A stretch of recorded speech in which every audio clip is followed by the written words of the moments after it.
Shalom, shalom, and welcome once again as we gather today on a Tuesday. And I want to take a moment to acknowledge that we have just entered in to the month of Elul on the Hebrew calendar. This is the month prior to the high holidays, prior to Rosh Hashanah and Yom Kippur. And it has long been acknowledged as a special month. Well, how is the month marked? Well, it's pretty simple, actually. Each and every morning, except on Shabbat, the shofar is blown. We blow the shofar in the morning service. That loud clarion call, just for a brief moment, reminding us that the holiday is soon to arrive. We also add a special psalm, Psalm 27, which I talked about at length last year.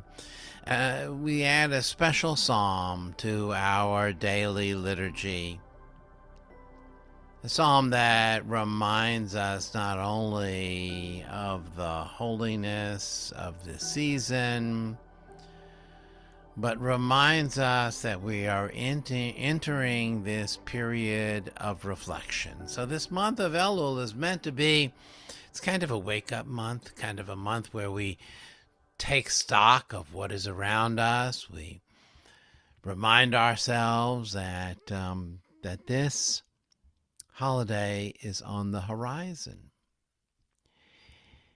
So it's really a month where we think about us, which is remarkable because our high holidays, as much as we think that our high holidays is about our own personal spiritual repair, the truth of the matter is, if you look at our high holidays, the Jewish liturgy, the prayers that we say, many of them, almost all of them, have in them a syllable, just a syllable, ending of words that's new.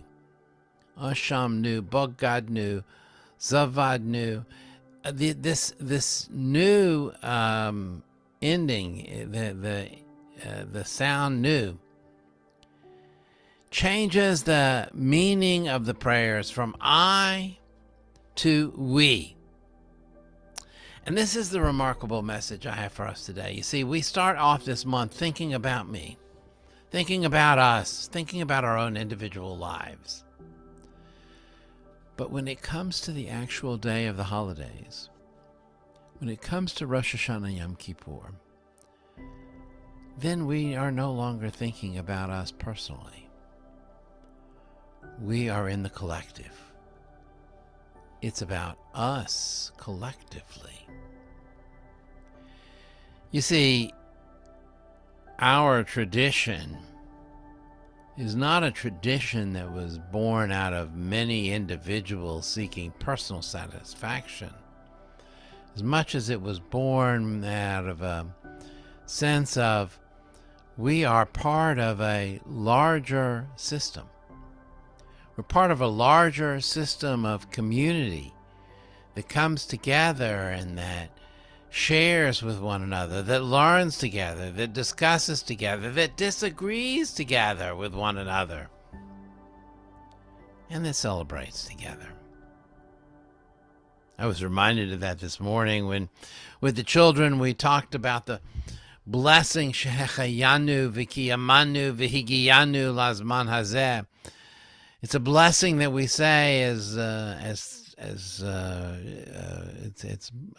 blessed art thou, Lord our God, who has kept us in life, sustained us, and brought us to this moment. But you could hear in the Shehechayanu v'kiyamanu v'higiyanu, you hear that word new in there. It's not about me. Even though it's something that happened to me, I got up this morning, I had a good day, I'm having a good experience. It's not about me, it's about us.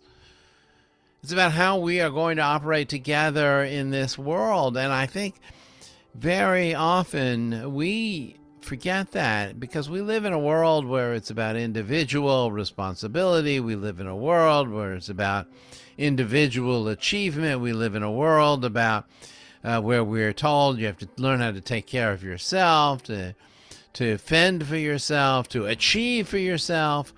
But that's not our Jewish system. Our Jewish system is about us, about having responsibility for us. It's very hard, very difficult, because we live in a world where it's hard for the us to agree.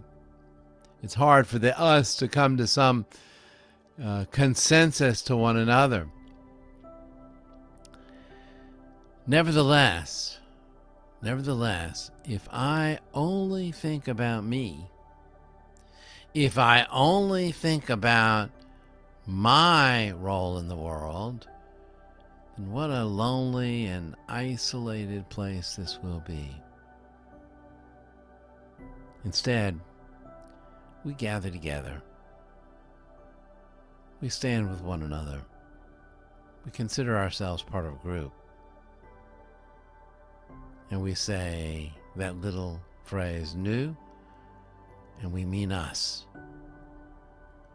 Us, all of us together.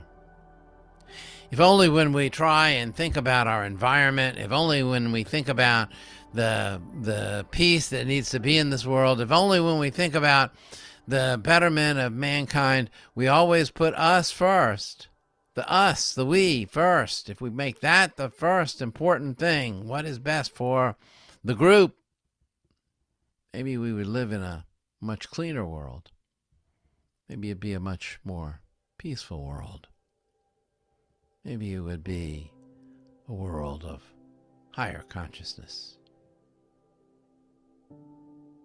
Shalom, friends. We're going to end with a little prayer, as we always do. Yitkadal v'yitkadash shemei Rabbam, b'alma divrei kirutei v'yamlich malchutei, b'chayechon v'yomechon v'chayei d'chol beit Yisrael, b'agalav izman kariv v'imru amen. Yeh shmei Rabbam v'varach li'olam li'amei amaya, yitbarach v'yishtabach v'yitboar v'yitramam v'yidnaseh, v'yidadar v'yidaleh v'yidalal shemei d'kudisha barichu, li'ela min kol berchata v'shirata, tishbachata v'nechamata damiran b'alma v'imru amen. Yehi shlomo rabba min shemaya, v'chayim olenu v'al kol Yisrael v'imru amen. Aseh shalom b'imramav, hu yaseh shalom. Olenu v'al kol Yisrael v'imru amen. Have a good week, friends. Thank you so much.